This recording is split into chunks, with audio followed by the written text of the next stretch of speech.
And I'm back with another Robo War restoration video.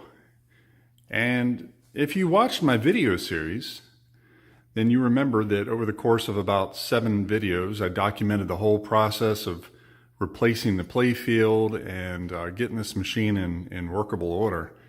And the 1 or 2 little minor problems that I had left over, I kind of dealt with, and I brought the game in here and I put it in the lineup. You see I have the rest of the games turned off now. I want you to hear the sound, because the sound was the one issue that I could not figure out. I had some sounds that were definitely wrong. Definitely had some distortion. And I didn't know where this stemmed from, because the sound in the Gottlieb System ADBs is a little convoluted, and it goes through a couple of different components. And anyway, I did a lot of research. I probably spent 2 weeks trying to research this problem, and I'll put some clips of what the sound sounded like before.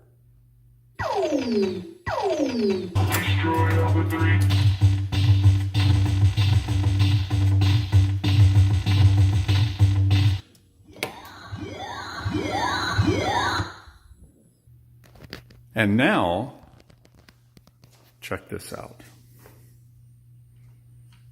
Well, let's add a credit.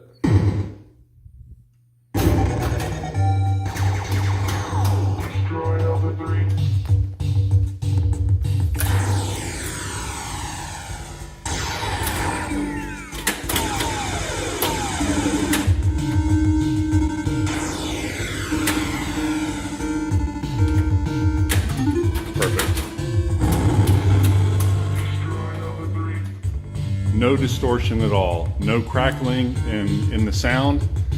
Sounds great. I actually have a subwoofer hooked up to it now, so get a little bit more of the bass tones in the game, but it sounds fantastic.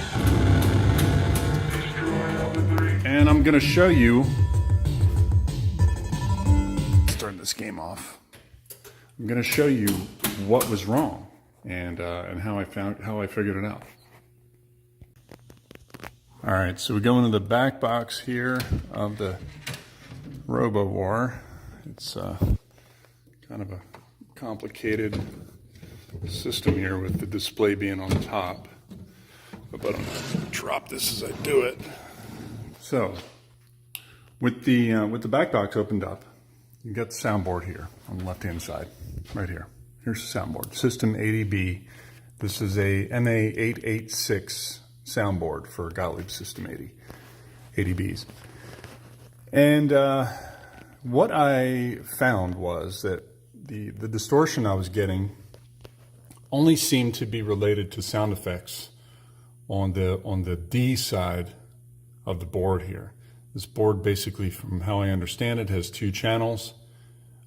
This is the EEPROM and the RAM, and there's the sound generator here that all controls the D. And I am not a soundboard expert, so if I say something wrong here, I'm trying to simplify it and explain it in the way I understand it. And everything here controls the music. Yeah. Everything here controls the music, and this is the Y side. And the Y side was fine. I would pull the D EEPROM out here, and all of the music sounded fine. There was no distortion, no crackling, no nothing. But when I did the opposite, and I left the DROM in and I pulled the wide ROM out, then I could actually isolate that the sound effects were probably about 4 or 5 of them were distorted, and all the rest of them were fine. So pulled the EEPROM out, and I put it on. I put it in an EEPROM burner on my computer. This is a TL8662 Plus EEPROM burner. It did read it, and it shows that it's a 27256 EEPROM. And here's the important bit, is the checksum. These last 4 numbers, 3833. That checksum is kind of like a digital fingerprint, if you will, of the code, right? Of the code that's written on that EEPROM. And that checksum is a quick and easy way to verify that the data on the EEPROM matches what it should have on it, right? So if there's some corruption on there, that checksum will be different. And I did find on a website here that lists all sorts of information regarding ROMs of pinball machines. Robo War has got 4 ROMs, 2 P-ROMs, and then the 2 that control the sound. And the P-ROMs are for the CPU, and these other 2 are for the sound. You get the D-ROM and Y-ROM. So D-ROM 1 is the one we were having an issue with, and that should be a 27256, which it was. And across here, you see it should be a 3931 checksum, and it was a 3833. So there was corruption on the EEPROM. That was the whole issue. So I was able to erase that. EEPROM by throwing it in an EEPROM eraser. It's like an ultraviolet. Well, I can show you over here. It's like a small little box here that you turn on. It's got an ultraviolet light inside of it. And these EEPROMs, I have some here. These EEPROMs have a little glass window on the top of them, like this. And you stick that in that box I have up there, and the ultraviolet light actually erases the data that's on the chip. That's how these old EEPROMs were erased. So I did that. I erased it, and I took a chance because, you know, there's a chance maybe if I erased it, I wouldn't be able to write to it again, or maybe I couldn't get it to erase properly. But about 20 minutes in the EEPROM eraser, and it showed that it was blank, and I rewrote the code, and I got the correct checksum, and we are good to go, folks. The sound is perfect. So, where am I at now? The only other issue I was having was my pop bumpers with the lights not flashing in sequence. And I did find out that that is, well, I'll show you what I found there too. You remember as I was playing the game, the pop bumpers would not flash in sequence like they're supposed to. And what I found here under the playfield was quite simple. The switches for the pop bumpers here, you got this pop bumper, and you get that switch stack right there. I don't know if you can see, that switch stack is broken. Half that switch is broken. And then the same thing over on this one, if I can get the camera turned around. That switch stack is good on that one. You see 2 switches there. Up here, it's going to be difficult for me to get the camera in here. This switch stack is completely broken. Both tabs are broken off. So I need new switches for the pop bumpers. That's all it was. That's all it was. I don't know how I missed it. I don't know how I missed that when I was rebuilding the game, but I did. All right, well, it's been a week later, and thanks to Marco's Specialties, look at this, brand new. And yeah, gonna throw these in. I'm just gonna replace all 3 of them since the 2 of them broke. I'm gonna put 3 brand new ones in. So got the soldering station set up here, and yeah, let's get moving. All right, well, I got the new switches installed, and I decided just to go ahead and replace the 2 broken ones and keep the other one as a spare. So we got the brand new switches in there for the pop bumpers, and yeah, just a couple little minor adjustments, and everything appears to be good now. So we'll go ahead and fire it up the first time and see if our repair made a difference.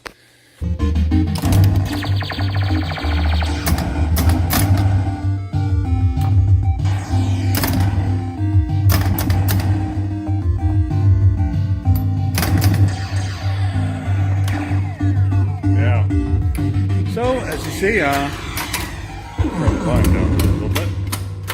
Turn the volume down here so you can hear me. So, yeah, complete success. So, switches operate as they should, and it flashes the lights in sequence.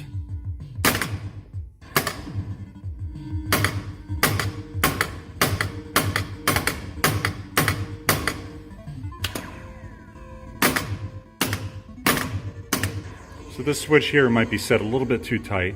You can see how it's skipping twice. Okay. This one is too. Okay, so these two here, I'll adjust just a little bit, and that'll be it. Well, now that we've got the game finished, why don't we play a couple games? We've never seen Robo War. It plays fast, and I'm not the best player. My high score is somewhere around 3 million, and that's with 1 or 2 extra balls. The games can be anywhere from 2 minutes long to 5 minutes long for me. And hopefully I don't embarrass myself here. But it's a pretty fast game, and I like that, you know. Add a couple credits.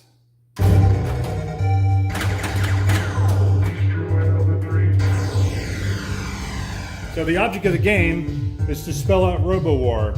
And you light each letter by either completing all 3 of the rows of drop targets, and that'll give you a letter, or you roll through all 4 of the targets at the top, that'll give you a letter. Turn it down here for a second. Roll through the 4 robo targets at the top will give you a letter. The 3 green drop target areas will give you a letter. The multi-ball you get by loading the multi-ball, you loaded up the ramp here. The ramp shot is pretty tricky. You have to get it right on the bottom tip of the right flipper, and probably about 2 times out of 10 it'll actually make it all the way up, so it's not a gimme. And then you get the multi-ball, you get the second ball, and then you have to shoot it under the ramp. After you shoot the first ball, the ramp will lift, and you shoot it under the ramp, and that will release the second ball, and you'll get the multi-ball. And then of course the scoring is multi-ball scoring, and it'll tally that up and give you the bonus at the end of the round. What else? Your multiplier here, your advance, it goes from 1 all the way up to 8, and you advance that by hitting the lit rollover. Here it's the target on the left, and the right rollover, and then it'll flip-flop back and forth. Sometimes it'll be the ramp, which it is right now, and then it also switches to a target in the top right-hand corner. If you roll through this out lane here, the out lane drains to the flipper. The in lane, about 50-50. Sometimes the in lane will go down the toilet. Sometimes you can get a lucky bounce and back onto the flipper. And if you do that, if you go down that outer lane, it'll activate Power Surge, which gives you a 10x multiplier on your spinner up there. I believe each spin is worth 10,000 points, and normally it's 1,000 points. I think that's how I remember it. What else? What else? Yeah, that's pretty much the game. You got the beta targets here, the BETA, and I can't remember specifically what the deal is with the beta targets. If you light all 4 of them, then it'll say power energized, but I'm not 100% certain on what that does, I'll be honest. Yeah, so let's play a couple games here. I'll turn the sound back up so you get the full benefit, and see how I do here.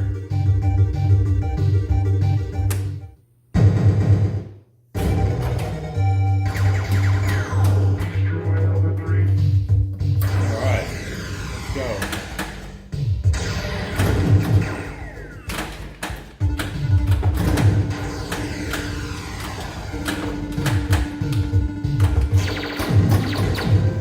Oh! Right down the middle. Nothing I could do there.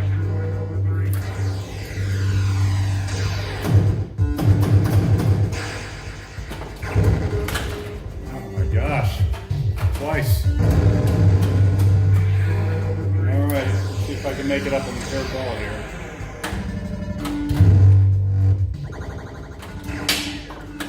Oh man. 3. Yeah, that's the game, unfortunately. Let's give it another shot. All right, how about one more? Then we get the multi-ball again.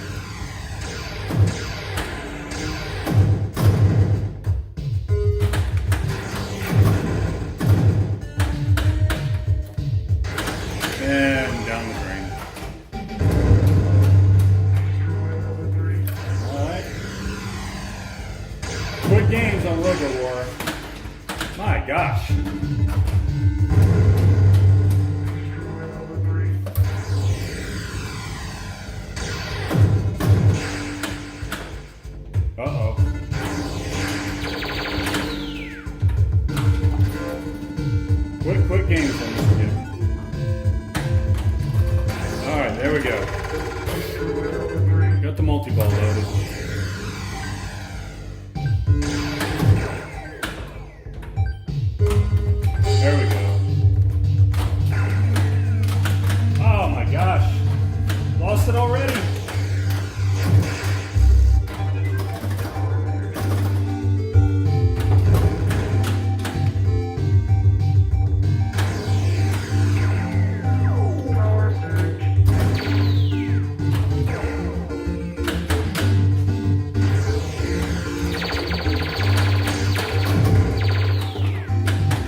even touch the machine. Oh man, that stinks. Well, you lose the end of ball bonus, and of course the multi-ball bonus. Well, I threw that game down the toilet, but not too bad. Ended up with, see what we got here, 1.9 million. 1.9 million, not too bad. There it is, folks, Robo War. Gottlieb, 1988. Love it, love it, love it. Enjoy. Take it easy.